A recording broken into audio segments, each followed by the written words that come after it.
Good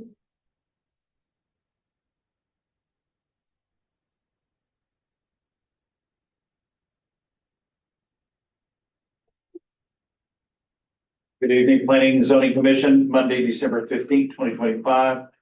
We're going to call the meeting to order at 5:29.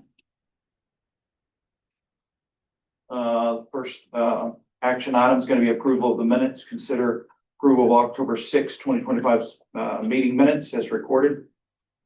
And when you've all looked over them, can I get a first, second?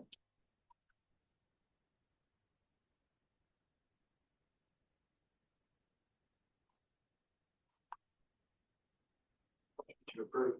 Okay, got a first from row. Can I get a second? I'll second it. Second from last. All in favor? Yes. Okay. On to item number one. Is there anyone here, Jessica, to speak on the public hearing? There's been no one signed up to speak for the public hearing. Okay.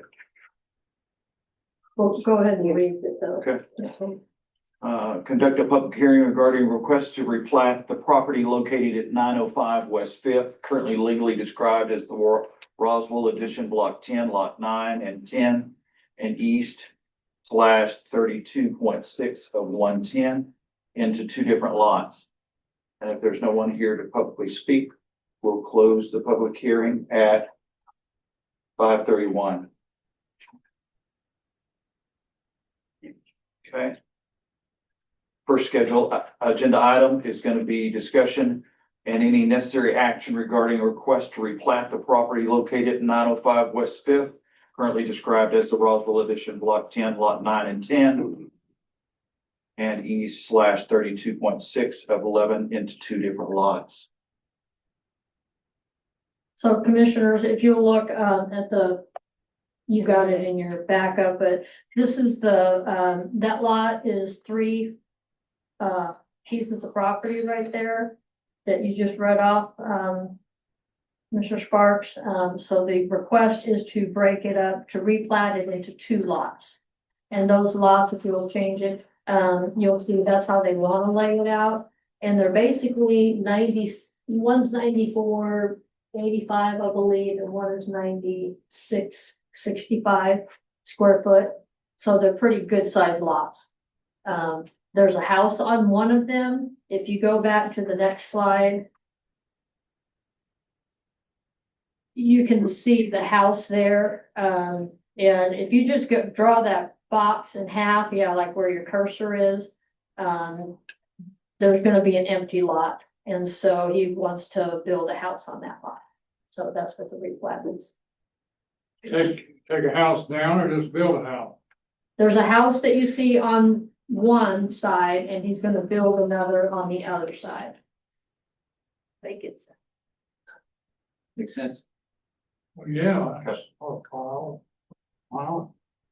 That's our house. There's not an alley in there, is it? I'm sorry? There's not an alley in there. The lots. No, not between the lots. Alley goes, alley goes. It's on the, if you look Alley goes south. west and. Yeah. They're right there.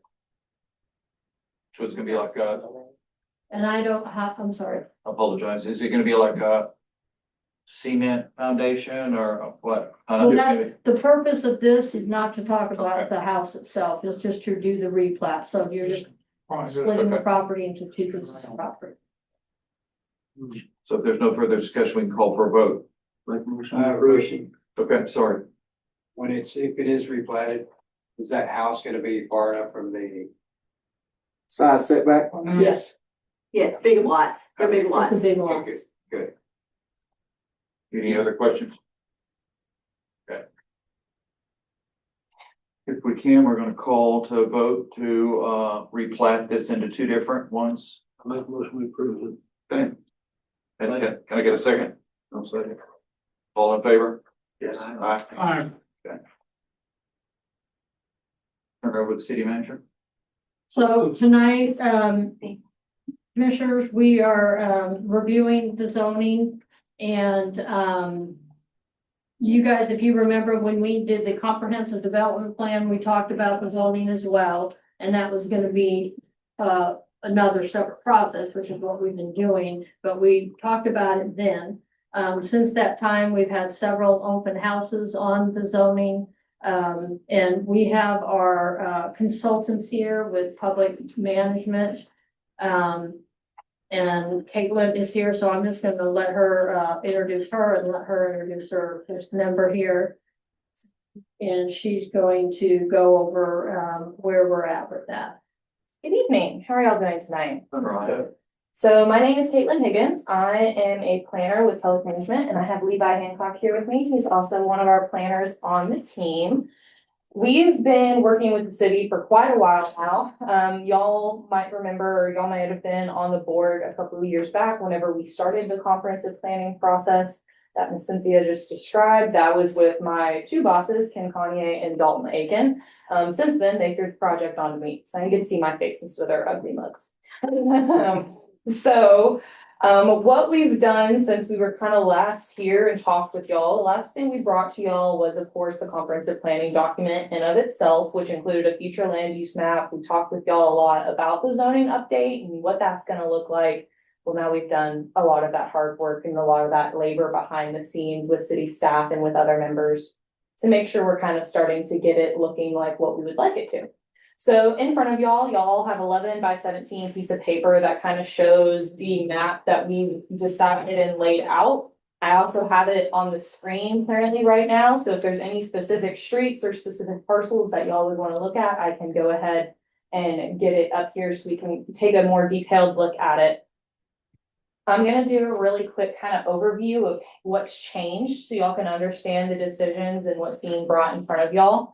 The biggest differences are mainly in understanding the document. So originally y'all had an ordinance that was written with R1, R2, R3, R4. Each of those districts had their own definition. They were kind of mingled amongst each other and were not the easiest to understand. With the new ordinance, we are now redefining those as SF5, 6, 7.5, 10, and 15. Those numbers relate to the thousands of square feet that are required for each parcel. So taking it at its simplest, SF 5.0 would be SF 5,000 square feet. So that would be the minimum lot size required for that development, which means you could not go any smaller than 5,000. Similarly, for SF 15, that'd be the minimum lot size would be 15,000 square feet. So we're now dividing those single family uses into these districts to develop these neighborhoods where density matches each other and we're comparable across uses in one area. Your commercial has pretty much stayed the same, same from when we showed y'all's future land use map as well. Of course, we're using y'all's main highway thoroughfares through town, turning those into main commercial thoroughfares to profit off of the tax margin that can come from those main entryways. We've also added / adjusted the multifamily duplex and townhome districts, thus allowing for different multifamily uses to come before the board to be put into different areas within the city and also allow for multifamily and affordable housing throughout town. The three new districts that I would like to touch on that y'all probably have not seen or discussed in the past would be the retail district. Retail district would be your in between your commercial and then your single family. So you might have your main commercial where you would allow things such as gas stations, your grocery stores, your things like that. You have single family where you just have residential. You put retail in the middle to act as a buffer between those two zones. So this would be things like your chiropractic offices, your dentists, your boutiques, your florists. Some small uses like that wouldn't cause much of a traffic impact, but would still be a commercial use for the people around that development. The next one that's new to y'all is the recreational district. This is a new one that we've developed for the city in regards to both RV usage and also just for parks and recreational purposes. So within this district, that is the only place in which anybody that wanted to do a short-term RV stay, or if anybody that wanted to do a park or a recreational thing like that would have to be in that area, and they would have to abide by some pretty strong regulations to be able to do anything like that. The benefit of that district is to maintain the look of the natural environment, to not cause any impact to the natural environment. And if you'll see on your map, that was located where y'all's current floodway is right now. So we're trying to play with the elevation changes that are already there, the restrictions that are already put on us because by FEMA of that land is undevelopable as it sits currently. No one can go put a single family home on that without putting it 20 feet up in the air. So we went ahead and zoned it as something that could be used with those regulations against it. The next one that is new would be the downtown district. I feel like that one's self-explanatory. It is in downtown. It is pretty much, we started out from brick to brick. We ended up expanding it a little bit after discussions with downtown board commissioner, members and with city staff. And that's what you'll see in the heart of the city, in that pink color. And then of course we have your light industrial, your standard, districts that we're used to over in the industrial parts of town in the Northeast. Caitlin, this is at your seat. This is at your seat. Yes. So this is the downtown district use chart. Because I got that question from somebody, so I wanted you guys to see what that was. So there's more limited use in the downtown district, and that was after conversations here, but also with the BDDC. And then the staff. So I just wanted you to know that I put this at their place. Yes. So, have you also provided them a copy of the full ordinance? No, okay. At some point, y'all will probably be provided with a copy of the full ordinance, and I just wanted to really quickly kind of explain to y'all what's all changed, because as y'all, that's a lot of pages. So what all is going to be in front of y'all that y'all will be adopting. Y'all currently have a document of about the same size that will be put to the side after these decisions get made. It will be put in place for all properties that are still in effect. So what happens when you adopt a new zoning ordinance is it does not happen overnight. You're not automatically telling property owners that they have to change to abide by this new map that we show here. What actually ends up happening is the city ends up holding both ordinances at the same time. So say you own a piece of property along the main highway frontage, which is now commercial, but you're using it for a single family use. You are now more than allowed. Oh, yes, of course, I'm sorry. So we're gonna go ahead. and Yes, go for it. Yeah, that I printed that. It might be too big to email. Yeah, that's fine. So if you owned a property on the main highway frontage and you are using it for single family purposes, however, on this map, as you can see, we zoned it for commercial. That does not mean that once y'all adopt this document, that property owner would need to change their single family home into a commercial business. All it means is that eventually, as age goes on, if that property owner would choose to change that property, they have the right to do so to commercial. Once that property owner chooses to change the use, then at that point, would they be stuck in the commercial category and would not be able to go back to residential. Same thought process for pretty much all throughout the city. We call this legal non-conforming, meaning that your property owner is not affected until they choose to change the use of that property. It does not change whenever the property gets sold. It only changes when the use gets changed. And at that point in time, the owner gets to make that decision. And this is something that's affected at the state regulatory level, not at the city level. So just as something I always like to explain to people to make sure that nobody thinks we're infringing on any of their property rights. These are things that are protected at the state, and we're just doing our part of regulating the properties we can and doing the steps we can to make a difference in the future to make sure we're putting compatible land uses beside each other for future development and future growth in the smartest way possible. So with that being said, I've kind of talked a lot and I've told y'all a lot of information. And I want to open it up for y'all's discussion, for y'all to ask me questions and all that kind of fun stuff. You mentioned the recreational area as RV usage as well. How's that going to work? So it's not necessarily RV usage. It just means that if somebody wanted to bring in some type of RV recreational development, they would be allowed to come to the P&Z board, ask for a permit to do that or to change the usage of that property to do that. And it would be there's multiple regulations within that document as to what they're allowed to do with those. So they would have to be short-term stay, 48 hours.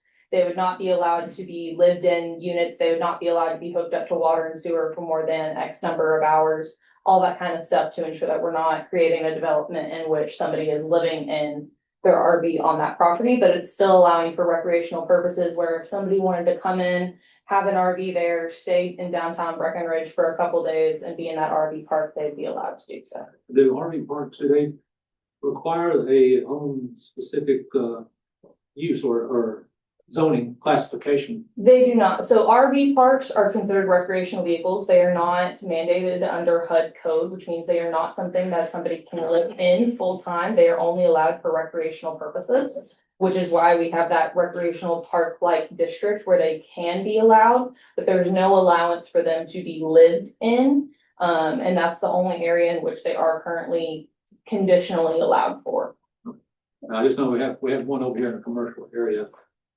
I hear on the list. Yeah, and we had talked about that. Mhm. We have one, and I'm not seeing it on here. Okay, we can go ahead and change it. Yeah, cause I. Talk about the KOA, Yes, sir. the KOA. Yeah, I noticed it wasn't pulled out, and I didn't know if that was, if it would fall under the commercial or, I mean, because you mentioned recreation, I just wasn't sure how that falls. We can always look into that more and see how the city would like to determine that. It's also one of the discussions of if y'all would choose to keep that way, then we can go ahead and update that on showing on the maps, or if y'all want to, 20 years, down the line, you would rather it switch to purely commercial. Well, they're popping up all over the place. Yeah. And I want us to be prepared, how Yes. to handle it.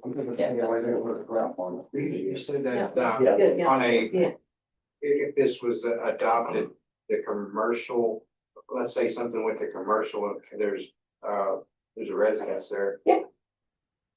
If something happened to that house and they wanted to build another house, can they still build another house? So that is where the ordinance gets a little bit harder. So that's what we consider an act of God. In Texas, you are allowed to enforce the new zoning at that point in time, because if the house were to burn down, or if blown away, tornado, we live in Texas, anything is possible at this point. It would have to then abide by the new ordinance. The typical way of thinking is if 50% of the home's assessed value is altered or changed, they would need to go to the new zoning. Same for commercial, vice versa. If anything, if the 50% of the property's assessed value is changed, they would need to abide by the new zoning ordinance. But, one of the things, excuse me, on, 180, and 183, and I think we had a map that compared, because there's really not, new, so, I mean, most of this is already commercial, Yes. Yes, ma'am.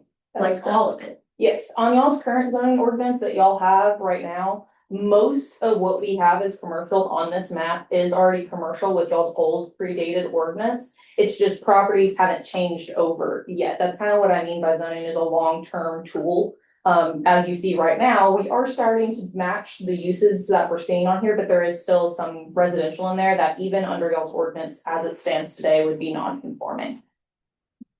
Well, I have a question. As long as we don't put an RV park in a residential area, which I'm not sure exactly what you're trying to change, but the stuff in the brown is what you're talking about? So RV parks is a recreational vehicle, so that would mean your tug trailers that you pull behind you.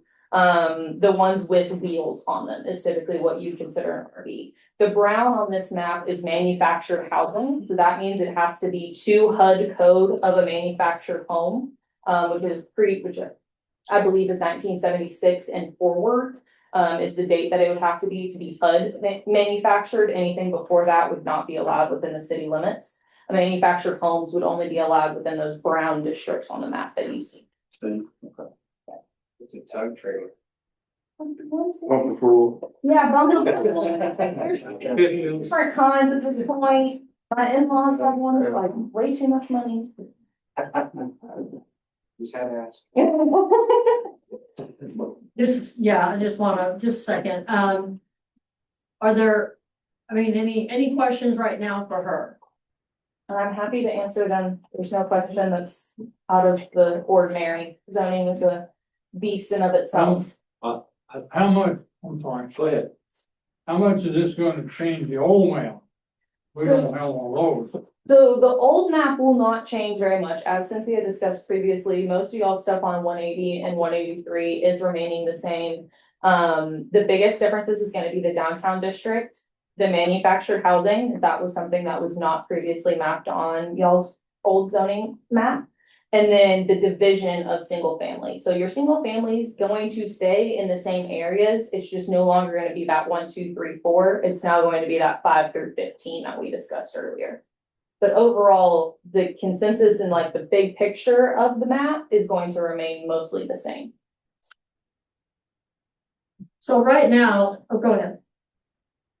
Well, you've got this little area right here, Yes, in this spot right through here, and you got it as single family, it's right there on the Gonzales, I'm concerned for flooding issues in the future for that area. Yeah, some of the other areas are commercial, and all that areas in a floodway. How does, I mean, even though we're zoning this here, is there some type of limited use that they can't build structures and such in those areas or something? yes, sir. So this is not on y'all's map currently, as it makes y'all's map very cluttered and hard to read. But there will also be what we called a flood overlay district that will be put on top of any areas that are within the FEMA flood zones.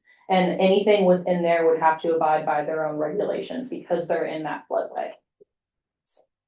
Which is that way currently. Yes, that's that way currently, and that's that way for any city in the entire state. They have to abide by what FEMA puts in place and the regulations there.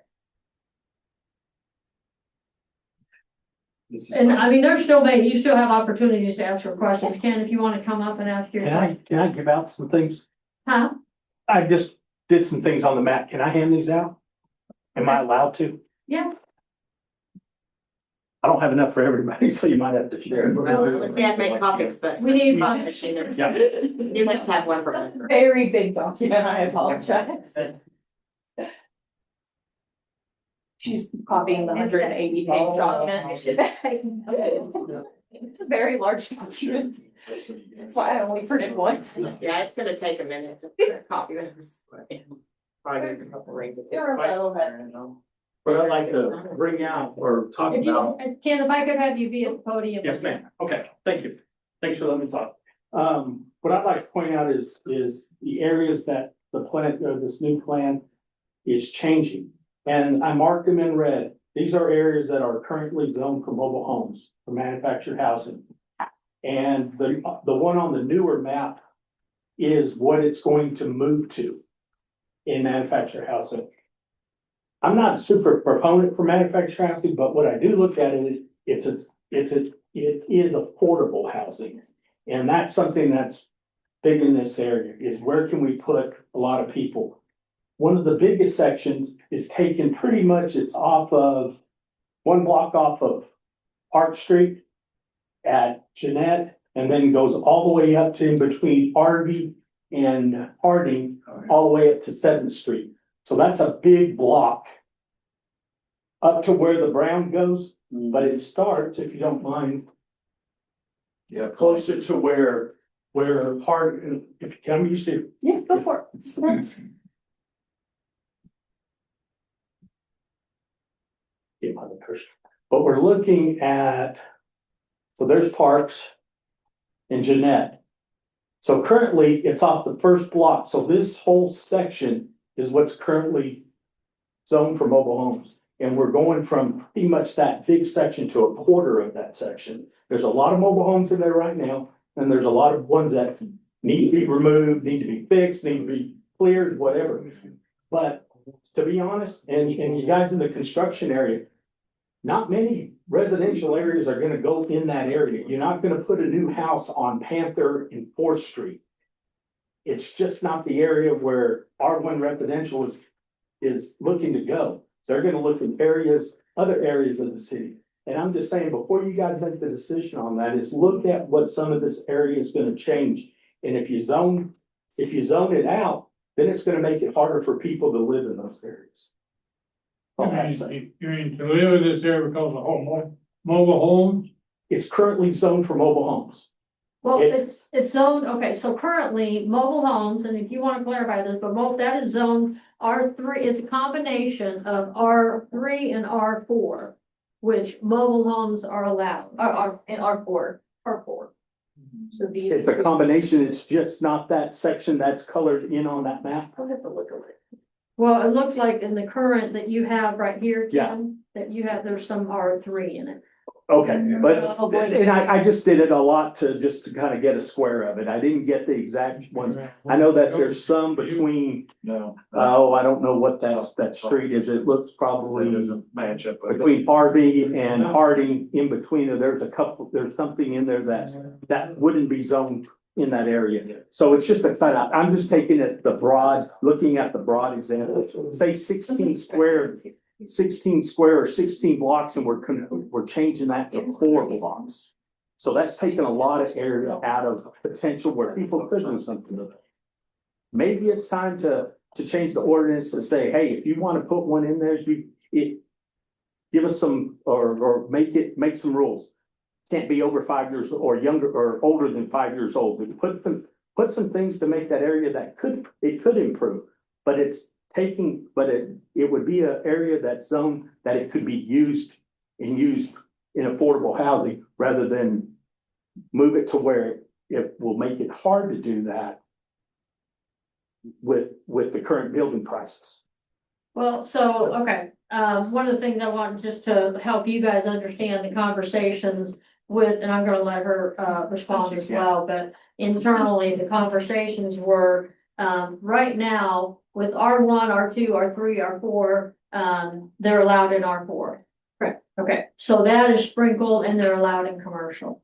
Right, okay, so that is sprinkled throughout, okay? So what we were trying to do is, again, make it more transparent, have mobile homes, we still allow them. But what we did is we put them to where the majority of them are. Together Pardon? or together? Right, together where the majority of them are. And so what you see in brown on this map up there and then down there, that's where the majority of them are. They sprinkled out, but right, then you have single family and mobile homes together. And that is what we're trying to get to. And I'm gonna let you talk to just the zoning practices and. Can I say something against or kind of contra that? There's a lot more mobile homes in that area than in that concentrated area that's brown. Again, if you go from Jeanette Street, a block off of Park Street and go west, and go all the way to Harding and Harvey and then go up in Category, there are, I would say it's probably 80% mobile homes up there, maybe even higher than that. So it's not really just concentrated in that one little section, it's a bigger section. And that, I didn't even go into the stuff over by Southward down Park Street and then east of Park Street.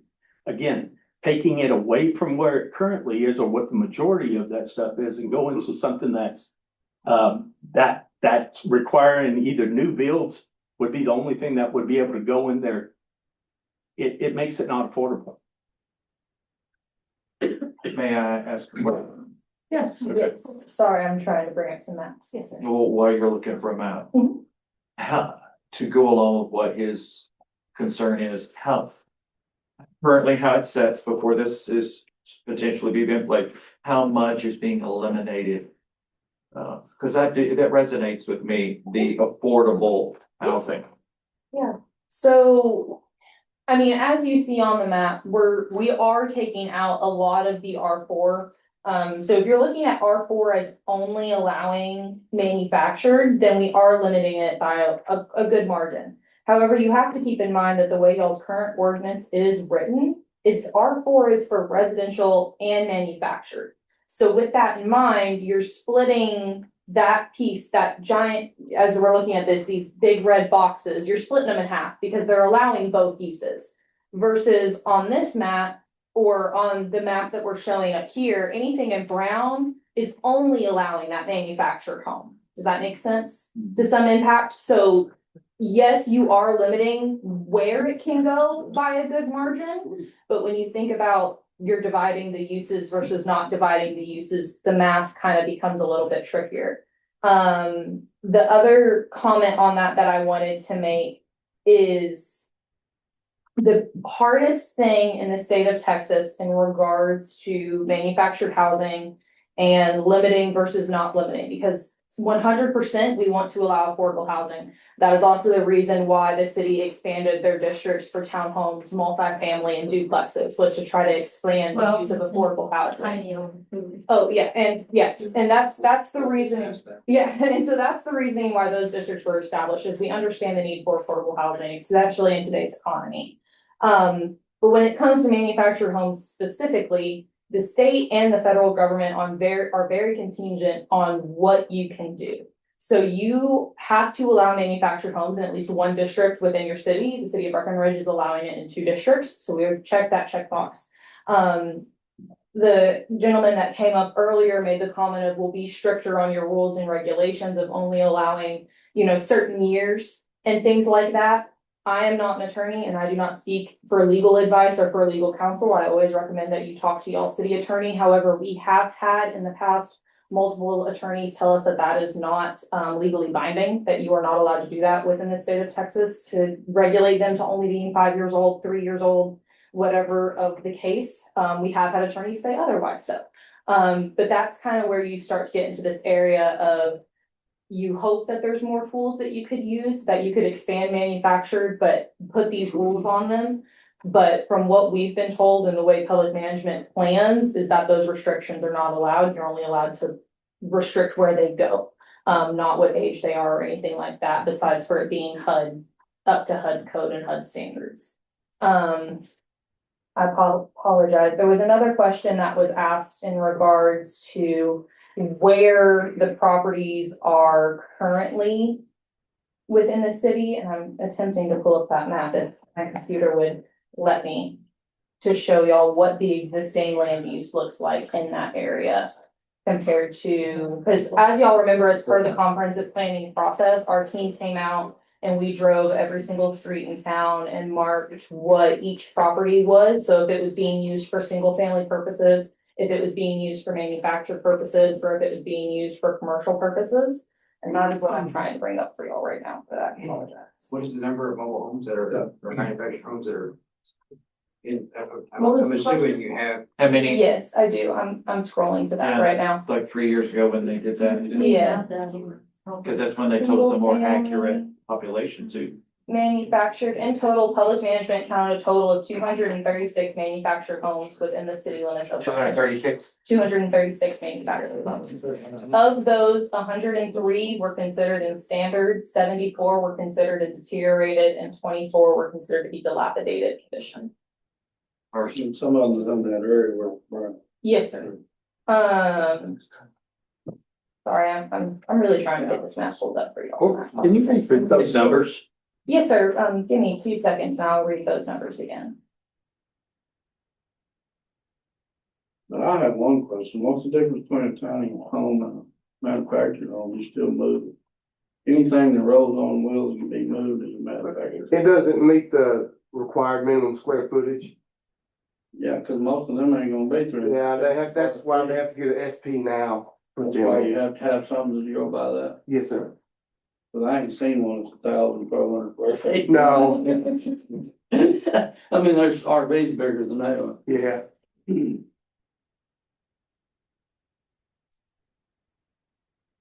To read those numbers off again, in total, when this count was done, it was 236 manufactured homes. Of those, 103 were standard, 74 were deteriorated, and 24 were dilapidated. Do you have the number on housing, regular or? Yes, I do.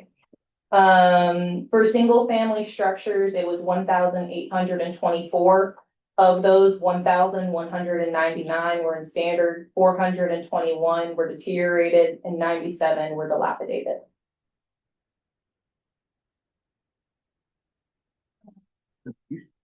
This, where's the guy go? Can't see him. Mr. Taylor. Yes, sir. Stand up, let me talk to you. How does you have on your map blue, is that an indication of where manufactured homes are? Which map are you talking? One you gave us. One you have With the red. with With the red, yeah, that's the currently, that's what's current from the current map Current that's zone. available. That's what's, This is that's the areas that this are is what's currently. current, and they're spotted in different Yeah, Yeah, and the one that we're looking at from the city The new one. is limiting everybody up here in the north side of town. Is yes, that- sir, and the south side of Is town that too. what we're looking at? Yes, sir, and you're limited in the south side of town too. What? The south side, Right here. from Elliott Yeah, Street there's. down Park Street and then east. So the other, so on the But east then, side is then if Southport. we, I'm sorry. I'm sorry. I'm just trying to clarify your map in relation to their map as to who's talking about what. Yeah, your big area up there in the left-hand corner seems to correspond with this brown It's Section. just larger. It's larger than the brown? Yes, sir. It goes from about This would 16. shrink down the possibility of manufacturing of Yes, sir. homes in that area? You currently have just roughly 16 blocks or square blocks of current mobile home in there. And it's gonna go to 4 square blocks or maybe 8 square blocks. it looks But like. again, the difference is that right now it's a mix of single family and mobile home. I No, how understand. far? Okay, I've been up through there, I understand okay, that. I just wanna make, One of the questions I had, you got a mixture, don't matter? I Say mean, that again? Zoning doesn't matter if it's mobile home or a fixed house? well, no, that's one of the reasons why we are rezoning, because most cities have zoning for mobile homes. They have zoning for single family, they have zoning for multi-family. I have a problem with that. What I'm having a problem with, I think this proposed map is gonna put a limitation on mobile homes in a strict way. I mean, you're gonna come them up pretty close. And there's not gonna be many possibilities. Am I wrong? Or you're cutting it in half. What? Yeah, you're gonna cut it. You're cutting it in half. Is that what it He's is? telling you you're cutting it, he said you're cutting it in half. Do we not have a need for more manufactured home? Just not ever. I feel you do, because they can be affordable homes. You can get in a better, compared to new construction, you're coming about half the cost. And that makes it more affordable I too. know what goes on out in the country. A lot of mobile homes and manufactured homes in the country because they're affordable. This is my question. These manufactured homes are affordable and we're limiting where we're gonna allow them to locate in the city. I'm not against where, I'm just questioning the amount of space. Well, again, I'm trying to answer a different way, but I mean, if you wanna say we're limiting, yes, we're having a mobile home You got a mo- designation. you got a Right mo- now, we have a Designation. designation that allows, so if you have this square amount, let's say it's that amount, it allows both single family and mobile home. And they're just sprinkled in there, right? So you could have a mobile home and a stick built, mobile home, stick built, you know? So what we're saying is, we're gonna, yes, you're gonna shrink that down, but it's just gonna be mobile home. And then the other, they'll be legal non-conforming until they change, but if they change, then they will be stick built. So it's the density, it's more of a density question. And also I want to go to somebody's question about talking in half, cutting in half. Yeah.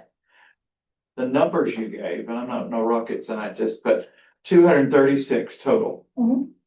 103 standard, and then 74 and 24 adds to be 100. Mhm. So 100 of those are not really livable. Correct. So Dilapidated. we're wiping out half of them. Yeah. Cause that's the kind of thing you're gonna have Mhm. when you just open turkey it. Yeah. Because you can't tell these people, I'm just gonna sit down here. I mean, the numbers speak for itself, You I need to mean, look the at- numbers speak for themselves. And so at one point y'all had asked, please look at what's already on the ground today compared to what we're asking to change. So y'all can, Oh, that's one of the things I need to see, what is on the ground now? yes, so y'all can move this around. I do apologize. It is a very heavy computer. But anything in brown is a already existing manufactured Which home. you kept those over there, there's several over here, they're eliminated. Mhm. And well, you reduced this area considerably. I mean, this is reduced to a fourth at least. But the question is, or at least the point that Cynthia was trying to bring up, was that we're reducing the size, but there's still gonna be the same number of parcels within there. It's just the single family homes. Right, what now is currently zoned so this whole block is zoned for both manufactured and single R4. family. It's R4, so you can use the yellow or the brown, and that's what you see. The discussion is that we limit this to about half, but that we turn it to just brown, so only manufactured. So you still have a lot of parcels in there that could be flopped over, switched over as time goes on to allow for manufactured home usage in that area. I appreciate that for the simple reason, if I lived in that neighborhood, I wouldn't want, no disrespect, I hope it's hurt my feeling, but I would want to be next to a mobile home. Why? Well, okay, runs your property value.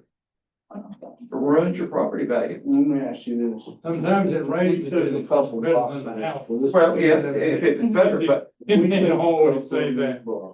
I don't know too many, like I the idea of reducing, took those blocks. it's reduced all over town. I mean, you can't put a motor home, Mhm. or a motor home, manufactured Trying home. to see if where some of these are, I know some of those are broke down in those areas. well, it's balls in that area right there. But we set that up And it's where small. it can be. Well, you look I at. mean, I don't think That's we not should big, think but that it's just everywhere. maybe a quarter, let's take a shrink a quarter. Yeah. Give somebody the opportunity to build some houses. But when you go from Park Street to the west, for 2 or 3 blocks, that's houses all in. You know, there's some in there need to be torn down, but that's houses. That's not trailer house. Now, when you start getting up in here, just north of Panther and all that country, that's house, trailer house, there's like 7 trailer houses in a house. I live on Miller Street. I have the same problem. I built a big old fancy nice house. And now there's a bunch of trailer houses. Okay, well, I'm not a big fan of trailer houses, but those people that bought those new trailer houses and they were new when they moved in, that was something they could afford, because they couldn't hire me to build $250,000, $300,000 home. Yeah. Which that's what it costs nowadays to build a house. Yes, sir. So those people pay the city taxes, they pay everything everybody else does. Mhm. Some of them keep their property nice, some of them don't, okay? And then I found out today that we don't have the city order, what was you calling that, Malcolm? The code enforcement? Yeah, we do, right here. You still got it? Yeah, that's him. Well, I think in a lot of these areas that you're trying to shrink down and bump, maybe we need to get code enforcement to start enforcing some people to either get rid of these lots, because a lot of them were probably mom and pops. A lot of the kids still own them, they've probably never been back since they left Breckenridge. Let's figure out some way to get them to either clean them up, if we even have to do, get some dumpsters, or whatever we have to do. And get these areas back in shape, and then let's come back and let's section a part out for somebody to have the opportunity to build some not manufactured homes, but regular homes. I know we got a couple of guys around here that's building them, they're building them all over town. If you could give them a strip that they would want to do that in, they would be happy with that. Because they're not having to place one here and one way over here, Yeah. one over there. You know, because I mean, they're just what's happening. And I think I'm big time now. I'm not a manufacturing home guy, because I'm telling you. And Raul can testify, JB can too, and Corey can too. I have a nice house and I built it. But I understand those people's part of it too. It'd be nice if they could have done what I did. That's not what they did. And I grew up in that block all my life.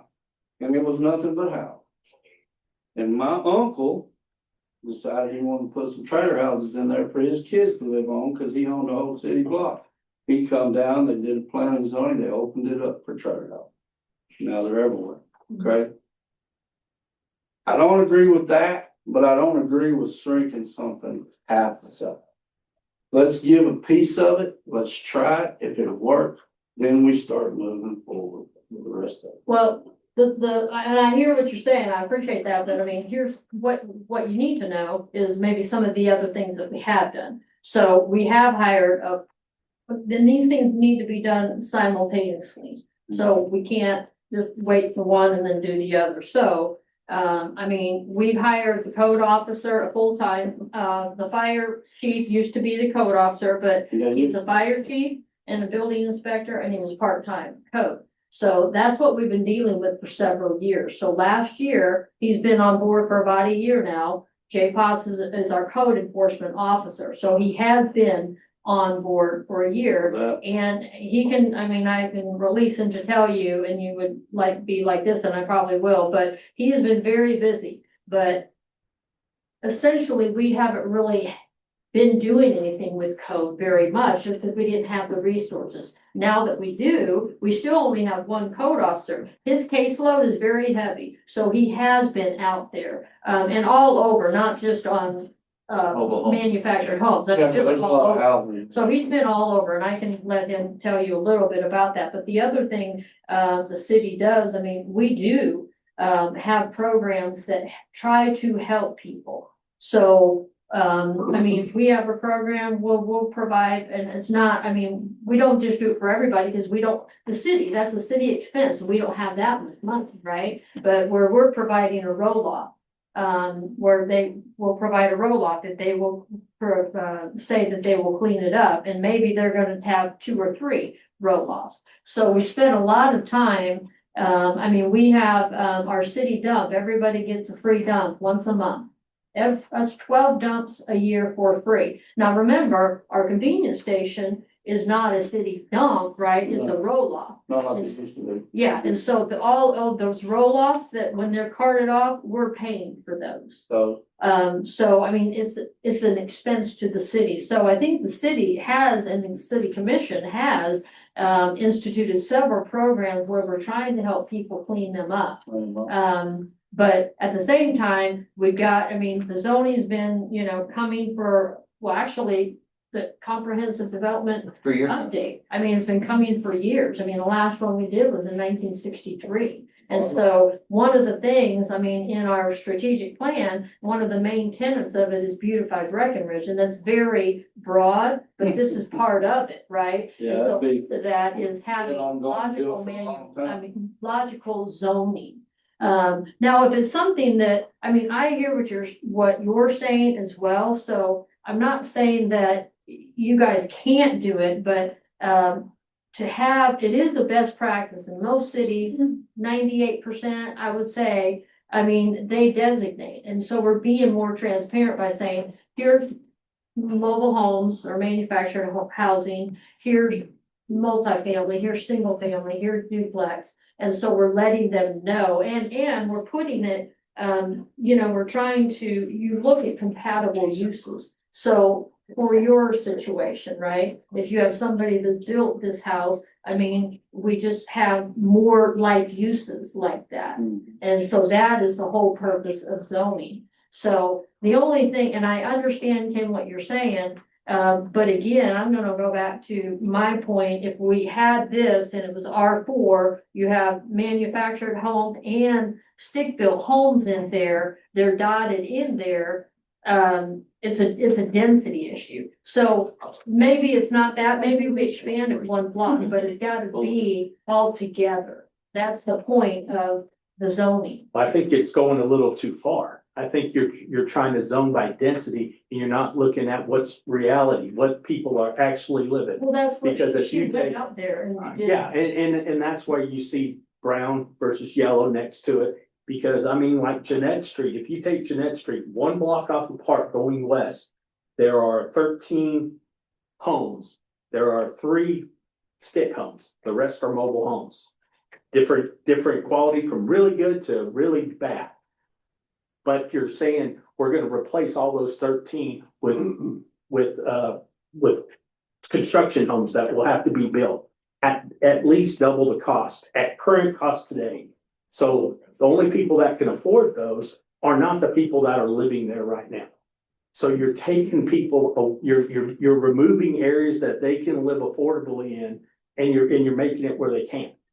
And you're doing it in 3 areas of the city that are significant. And I question when you say half, I'd say it's more going to a quarter of the size. It's a big chunk of land. So I also went ahead and go ahead and speak. I was just gonna say, I also went ahead, so this is what we're proposing on this side of the screen. This is what the existing land use was when we came out here, so you can see where the manufactured homes were concentrated and then where we made the manufactured home district on the new map. Just so y'all can You could do compare. the same thing with the yellow. You lost a lot of yellow. But as you could do the same thing over here and say, oh, we're losing a bunch of yellow in the brown, whatever yellow is. R4, okay, it's R4. Yeah, Or whatever. single family R4, yeah. But then you, Just a mixture. yeah, you just put it all together in one area. I mean, I'm not, What is the percentage that we're gonna have, manufactured homes versus single family? It looks like a very tiny percentage. It is gonna be a smaller percentage. Very small. Living And kids, and you're very educated on, you're really good job. I'll tell you guys, really, thought of this, I appreciate where you guys have brought to us. But in deals with knowing what the public, the finance part of people and what the community is, and has a good understanding of it. And so I think we could at least consider some of that thought that maybe we might need to up the percentage a little bit of the manufactured home area, Yeah. Consider it. Nothing about today's meeting was me bringing you this map and saying you have to agree to it. This is 100%, I brought you the map and this was the purpose, was discussion and decisions on y'all. This is for review and workshops. This is 100% not me telling you, hey, you have to do what's here. If we wish to expand that district, I am more than happy to do so. The only thing I ask is that y'all actually tell me where y'all would like to expand it to. I really hate when councils or commissions are very vague and we're like, well, we want to expand it. And I'm like, okay, well, I don't want to be the one to put a pen to the paper on that decision. Yes, sir, go for it. You're probably gonna be able to answer this, it may be a question for you, but is there a percentage certain income or tax appraisal level? You know that? I'm looking at it. Okay, because that would back up what Ken's saying, or Ken's not on the right page. Is there more, 60, I've been hearing this thing, from somebody, so I don't know where I found it, but 66%. So I just wanna make sure that, Well, what is your question? I wanna know the percentage of. Poverty level. Yes, I didn't wanna come out and just say. Well, that's what the county and city call it, Okay, poverty okay. level. Right. What the percentage of what's considered the poverty level? Wasn't it 53 in the South Savannah, 53%? Well, we can- I don't remember, in the county it was a little bit lower. I have Can I ask, or can I make a comment on, another comment on this discussion? Is, what about, I know it kind of goes against what you guys are in the planning, but what about having a mixed use area? It currently is mixed use, why not keep it mixed use? If somebody wants to build a house in there, fantastic. Somebody wants to put a mobile home in that area, fantastic. Because we're trying to separate those. But can you And have that's- some best practices maybe in other cities, but in our city, it's Well, currently most- that way, why can't we leave it that way? Do you have property in that area? I do have a mobile home on Oakwood, which is in the middle of that red section, which would be grandfathered but I don't have any other ones in that area. I'm just looking at it from affordable housing, because that's where I have other properties in other areas that are changing zoning, but it's not being changed. It's residential. So this has come from a heart. This is coming from a heart because you can't, there's a certain level, and I pulled some numbers on here. So for affordable housing, they say 30% is your mortgage, rent, or utilities. That's the limit that's the number that they look at for, is it affordable housing? Taking the housing authority, our public housing authority that we have, a 3-bedroom home or apartment is 557. Being the 30%, that's where the max they can charge. That's what they use, is the 30% affordability of it. That's an $1,800 a month salary for that person to afford 30%. That's what they get. That comes down to $11.25 an hour. So you think of the people working at Allsup's or Dollar General, some of those places, that's about what they make. So that's about what they can afford. That's 30% of their income going toward housing. To get into an area where it's $18 an hour equals $864 rent. If you look at the average per square price of a rental property, it's $1 a square foot. That's an 800 square foot place.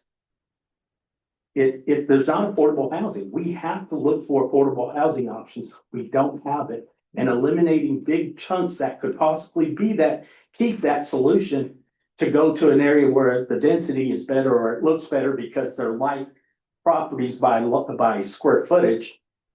doesn't really answer our concern and our need here. Well, that answer, oh, I'm sorry, so the only thing I was gonna say to that, I mean, you guys, we need direction from you, but what I would recommend, if your state is, where's that? Your map, where's your map? This map. Oh, I have them right here. This is the. Okay, so let's take this area for instance. Then, I mean, what I would say, I mean, I hear what you're saying, but I think we need to stick with what are best practices when it comes to zoning. So you take this whole red and it just all becomes manufactured. And if you have stick-built houses in there, they're stick-built, but I mean, instead of having an R4 like zoning. So Yeah, you're so we saying can- just zone that whole square for. I'm sorry? manufactured home. You're saying zone that whole square for manufactured homes. If that's what you guys are wanting to do, instead of having it remain like an R4, which is what Either or. you're saying. Well, I mean, I don't know, So- I don't know if Yeah. we're all in agreement with that or not. I think the area is too much, what we're taking away. I don't think Breckenridge is ready for that. I just yet. don't either. I mean, I mean, it would be great to do that, but I don't think that we're anywhere close to shutting it down to that small of an area. So you would rather have the whole, and that's fine, I'd rather have the whole thing manufactured home. I don't know, maybe she could propose something for. To answer your question, sir, the percentage below poverty level according to US Census 2023 ACS 5-year is 18.4%. In our, For Breckenridge for the city limits, 18.4% of the city limits. And then the median income for a household in the city of Breckenridge is $46,989. I don't think that's accurate. It's the US Census, so I It's not can't, accurate at all. It's more Well, than if double you- that.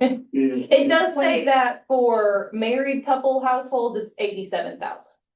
So, but. No, I mean, the poverty level. Oh, the poverty Double 18%. Those are the late, that's 2023. Okay. Yeah, this is 2023 5-year estimates from the census, but that's as good as we can get without going and looking at, county level data and income factors.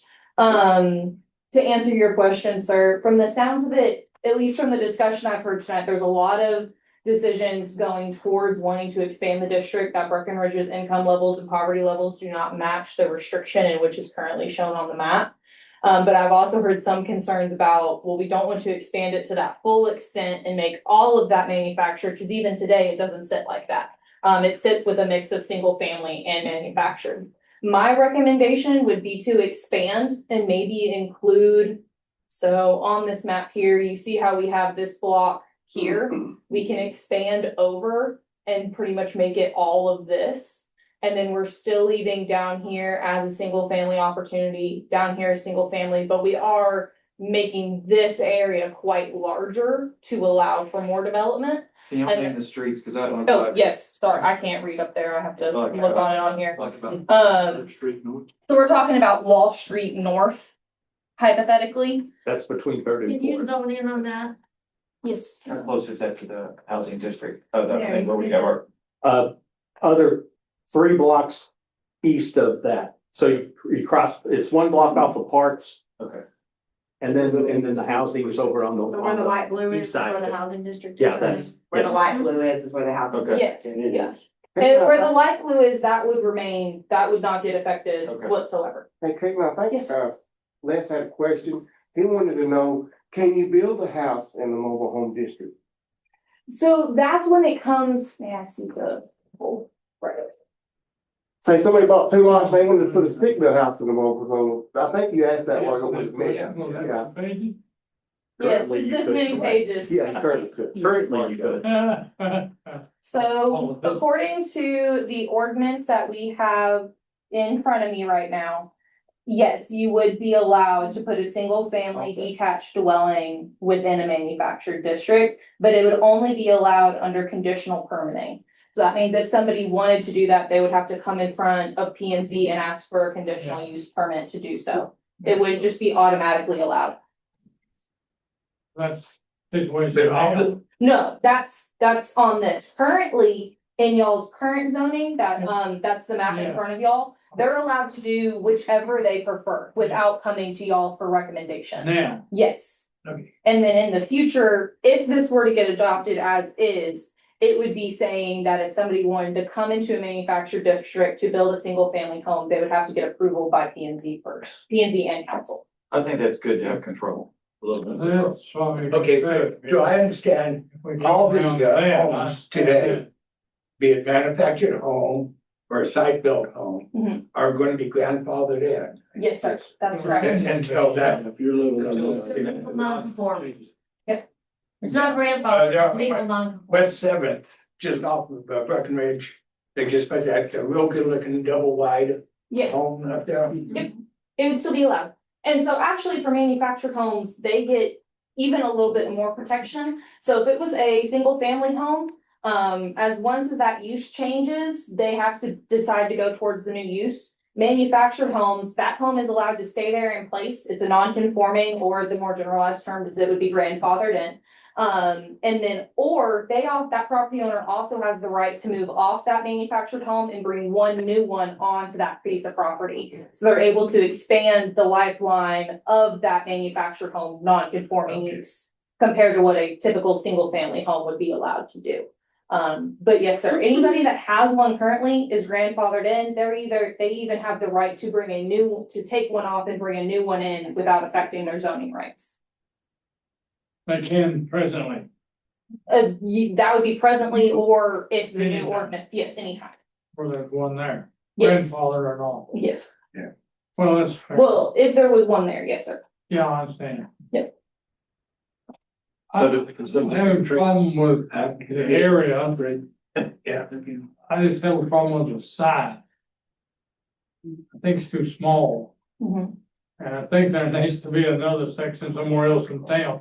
Manufacturer or mobile, what do you wanna call them, mobile home, manufactured home are a big thing in this day and time because of expense. Yeah. You can't afford $150,000 on a Walmart salary. Yes, sir. I'm sorry, Yeah, if I but was, you'd like to have a nice house. if I was to recommend another area where manufactured homes could be placed, just looking at y'all's existing land use map. We have this district over here. He just said that not necessarily that one needs to be expanded, but more density somewhere. We have this district down here already established. On the existing land use map, there is a mixture of manufactured homes over here in the eastern portion of the city.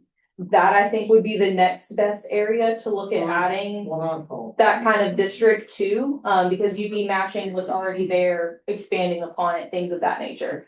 Possibility. Additionally, we could, like I mentioned earlier, still expand up here. That would be pulling in more of those already existing units that are there today. The only area that I would recommend against adding more manufactured housing would be down here in this section. I apologize, my hair was, sir. Yeah. Would be down here towards the south where, your floodplain is currently located. Because of the impacts that you're gonna have of the floodplain being in that area and trying to allow manufactured. Well, it's close to. Yeah. It's really hot, right? Yeah. Yeah, that's actually a hill. That's a hill, that's not in the flood. No, I'm saying down here, if we were to expand that district, it would start pushing it into the floodplain, is what I'm saying. Get you close. It would get you closer to it, yes, sir, exactly. So you're not even, what about the area to the left of where that area right there, that's changing too? So. That's the South Ward, that's the Park Street at South Ward in Elliott going south. It's probably half in my that homes down there. Yeah. I think. And I know, Blaine, that's where you live, and that's, Yeah. I'm sorry, but there's a lot currently there, and that's totally wiped out. So I'm going to show y'all what that What currently was looks there like. to stay, but still, But nothing new, you or, can't get anything new, you can't help.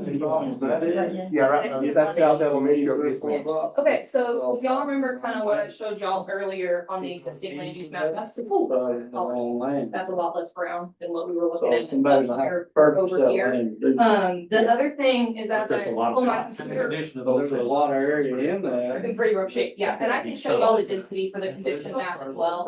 The other thing I want to bring up is those parcels are minuscule. So the way those parcels are currently platted, they wouldn't even abide within, would not fall within the current zoning. If I put someone with. Very small. Yeah, They're they're very, extremely very small. small in that They area. don't fit. And so when we had this Like- Lot of red discussion, with city staff, the decision was that to try to recommend for those parcels to be replatted, we also looked at parcel ownership. Most of those parcels, one person owns 5 or 6 because of how small they are. The best use for those would be that they would get replatted into a single family. And again, like I mentioned, currently there's much fewer density. Even though it looks like there is a good portion, compared to the other districts of town, there is a lower density of manufactured in that area currently. Now, mind you, I do also want to preface that this data is from 2022, 2023. Y'all adopted in 2023, so this would be from 2022. Data, so we are a couple years outdated. We haven't been out here, but this is showing from what y'all's previous comprehensive plan had. And then you see as this area I was discussing earlier over there near Dyer, in North Graham, we do have some bigger density. And this is where we also had multiple people at the town hall that showed up that were just outside of the city limits, but voiced similar concerns. So it's from the understanding that property owners in that area are also, even though they're not residents, in favor of making that a manufactured district, which might be something to keep in mind. Or sorry, I wanted to show this to you because I keep showing it to them and we haven't been able to see. Well, that's okay. You can zoom in as you please, To but. get this to a vote, what do we need to do? No, We don't vote, no, we don't vote Oh, no, we tonight. don't vote today? But Yeah. but we do need direction, because what we need to do is get your input and put it on the map. I think we do need a percentage. Okay. Increase. Increase, Exact numbers, okay, on what we're losing or. What we're gaining. Or what we're gaining, yes. Okay. We definitely need that. So if we're approached, we can answer honestly. I'm sorry, I'm not hearing what you're saying. he's asking that we go back to the office, we calculate the current percentage in which manufactured homes would be allowed within the city limits. And we compare that to what the new percentage is going to be under currently is this here. new zoning, and then also what is currently here on the existing land use map. And have all 3 of those percentages to be able to look at to see how much we are decreasing the manufactured home ability within the city limits. And we could be surprised that it's not really decreasing. It's Yeah, what I I'm mean, kind we of just don't thinking. It's know that hard without to- some knowledge. It's the way that's all blotchy and that's current thing. We may not be, Yeah, if you could tell us That's how a many lot lots right there. we're losing, Okay, so how what, many there is now, that, Yeah. I mean, still. That is definitely calculations we can do, I just can't make it right now. Right. I'm good, I'm not that. Well, you're gonna need a little time to do all the so the time. next steps, I mean, and it can change, but next steps right now are that we are having a public hearing on January 5th. And then the commission hears it on January 6th, so what is the general consensus here with without knowing those numbers and knowing those numbers? without knowing. Hold on, but if you knew those numbers, would you want them to match those numbers? I don't want one. I think what everybody's saying, I've heard from 90% of everybody up here. Yeah. Except maybe 1 or 2, but is their concern of the decreased availability for somebody for affordable housing. So you want to match the mobile home area Yes, to so- those numbers? I agree, the area and densify and keep it in one area, but so that people can have affordable housing. If I can make a recommendation, I Yes, apologize and do not mean to cut your view off. I think your confusion is how do we proceed from this point? So what my recommendation for best path forward would be still keep the public hearing on the 5th. We allow for the public to come out and discuss at that meeting or a week prior, whenever y'all get y'all's agenda packets. I will provide y'all with the numerical values that y'all are requesting, along with versions of each of these maps, so y'all can compare them side by side. And then at that meeting, we will still come with the same zoning map that you're seeing here tonight. But y'all can always make the recommendation to approve to council upon the edits of XYZ. And then in that meeting, make the recommendation of we would like to expand the manufactured home districts to include blocks A, B, C of Z Street. And then at that point, I will go update the zoning map, and that is what will go to council for their public hearing. Is that helping your question that you were Right, I asking? mean, that's, yeah, so. So they're gonna vote on the 6th. Yeah. Well, y'all will vote on the 5th. Y'all will vote on the 5th. Council would then vote on the sixth. Okay, so we do have time. Yes, sir. Yes, this is just Six, a discussion, January. One, So, yeah. let's limit. That week. Because of the process, the city commissioner. So, yeah, there will be a meeting They'll January vote this fifth. into law. Okay. Please be. oh, Stop it. This week. I have it as well, and I'll. Houston. we're gonna do our. I was here. Oh, just counting. So is that kind of the same, does anybody want to make a firm decision on expanding as of right now, or would Hold on, y'all? so on the timing, again, this is what and we can change it if we need to, but what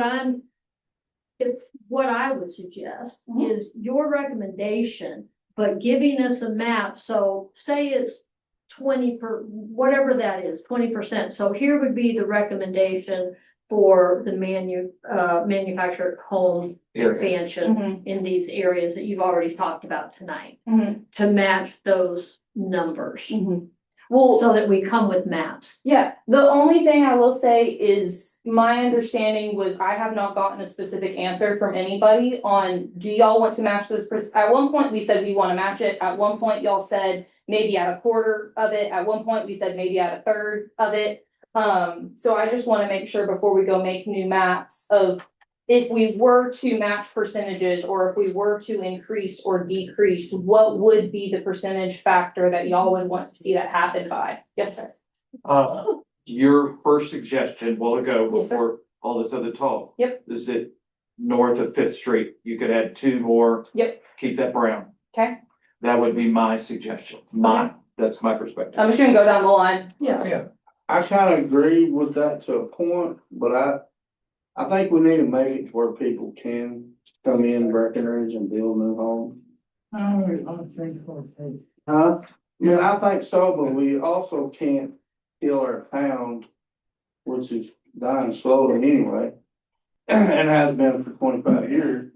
But I mean, we gotta have something for somebody to afford. Yeah, my question is where would you like to put it? Well, I Just don't to know. help with my discussion.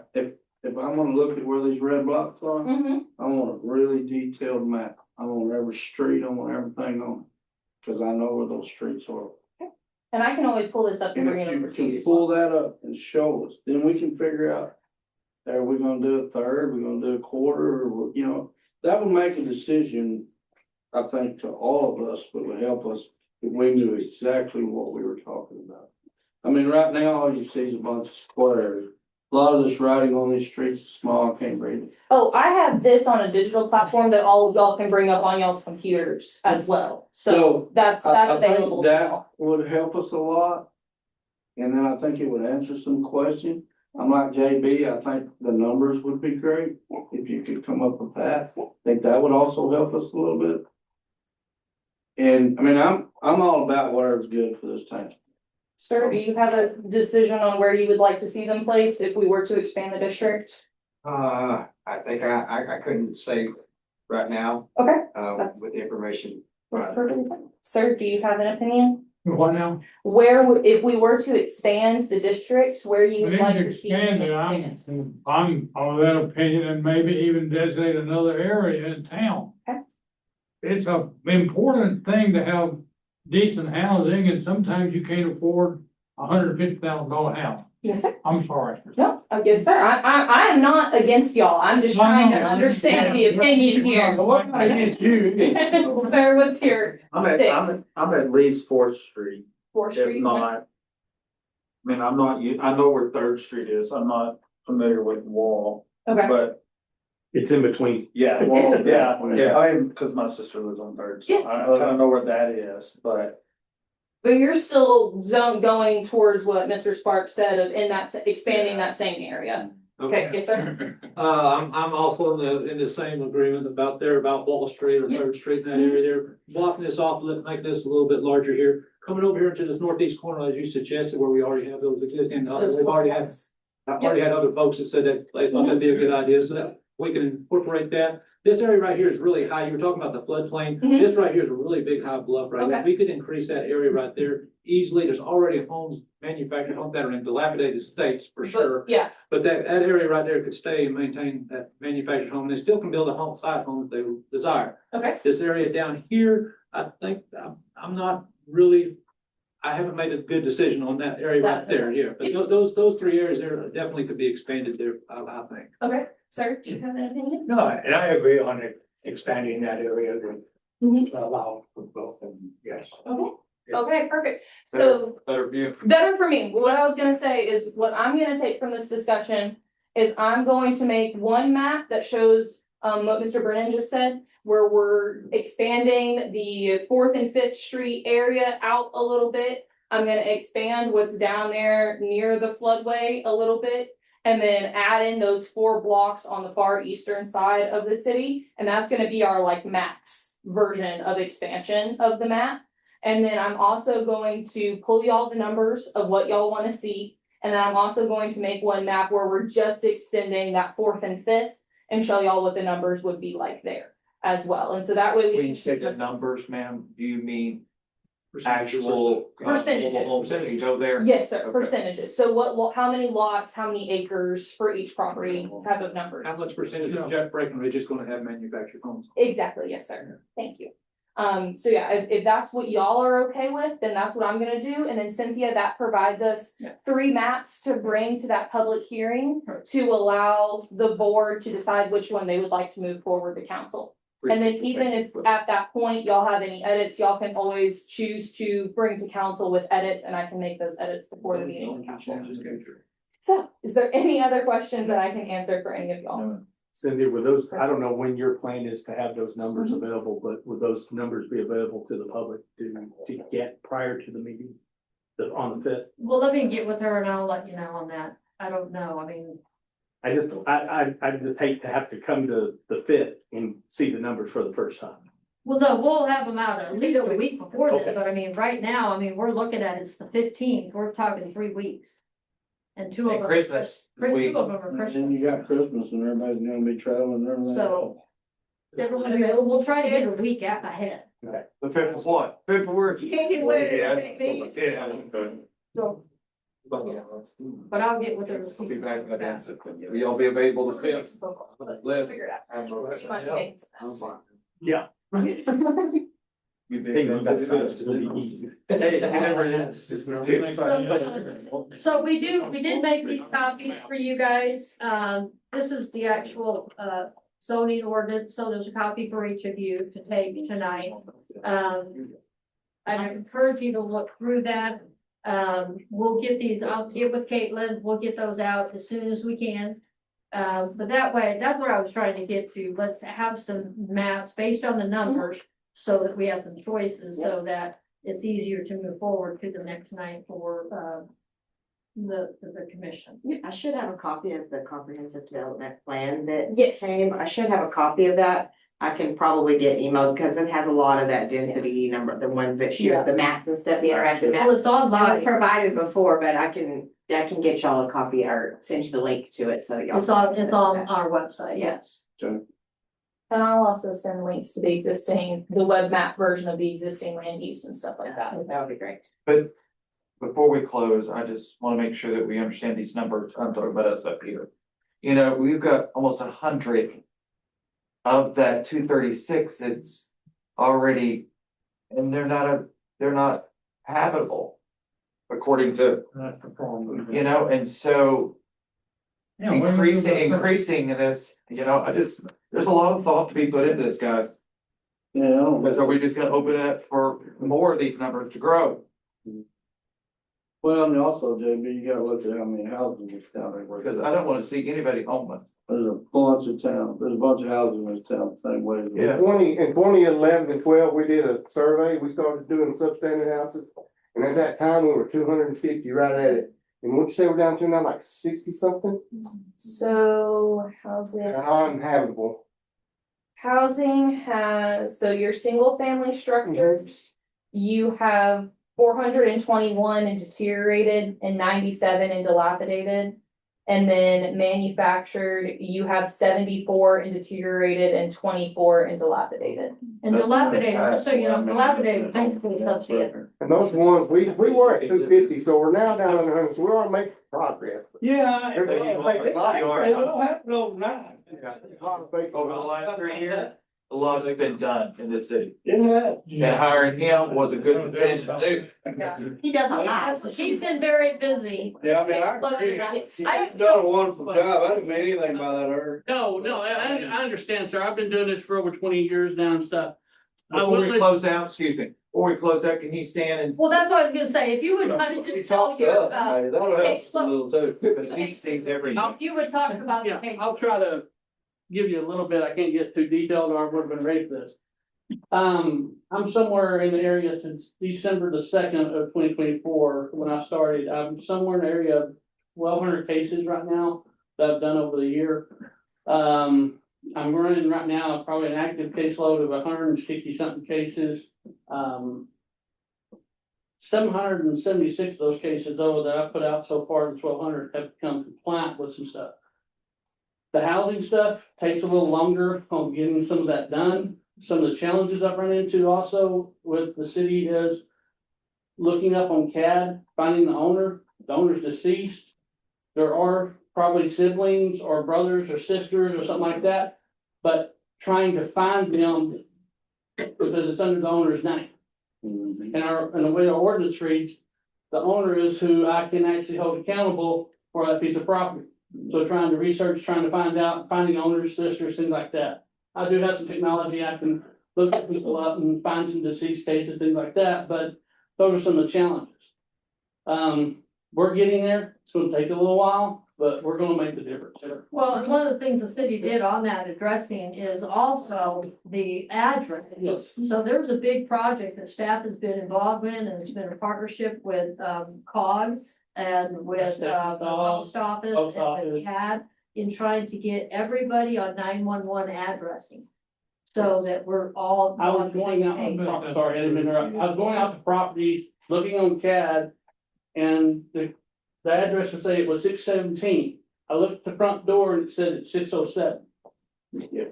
And I'm like, okay, wait a minute, which one of these is actually right? So I've run into some addresses that one side of the street on CAD was actually reversed, and it was the other side of the street owners that I found on one street. So I was actually sending something to the person at 612, but it was actually the person at 611's information. So I'm finding those type of things. Well, so, and I'm interrupting you now, but so the problem with that is trying to enforce. Mhm. So we have to correct that problem before we can even get to the enforcement. Well, if you come up South Miller, you're running into a big problem. Because none of the numbers match. A lot of work has been updated too. Yeah. You'll have big numbers down here and small numbers up here. It doesn't matter. Run into that also. Yeah. You come from a big city doing I this? come from a background, I worked in Plano, Allen, Carroll, and I come to the city of Breckenridge. Yeah, but tell them where you're from. He has I'm connections with I actually grew up just north of Woodson, that's why I come back this way. Really? Yeah, I grew up in Woodson, I had family who was. We're very fortunate to have you. So Yeah. I greatly appreciate your confidence, anything y'all ever need, just feel free to call me. I'll look at something, like I tell all my people that I have to talk to that yell and scream at me for telling them about their properties. I understand, I have a job I have to do, but I also want you to understand you're my neighborhood eyes, because there's only one of me. And if there's something you want me to look at, just let me know and I'll get onto it as soon as I can. Having those neighborhood people that help me out, sometimes make the neighbors mad at each other, but I don't tell them where I got the complaint from or anything, so. But appreciate y'all, thank you. Thank you. Okay, with no other business to speak up, right? Okay. We will adjourn at, so I've closed my thing, so 7:48. 6:48. I'm 6:48, sorry. I feel like I've been here 2 hours, I'm sorry. I apologize. No, we are very creative here. Yes, sir. Boy, I think we're about creeks. We do.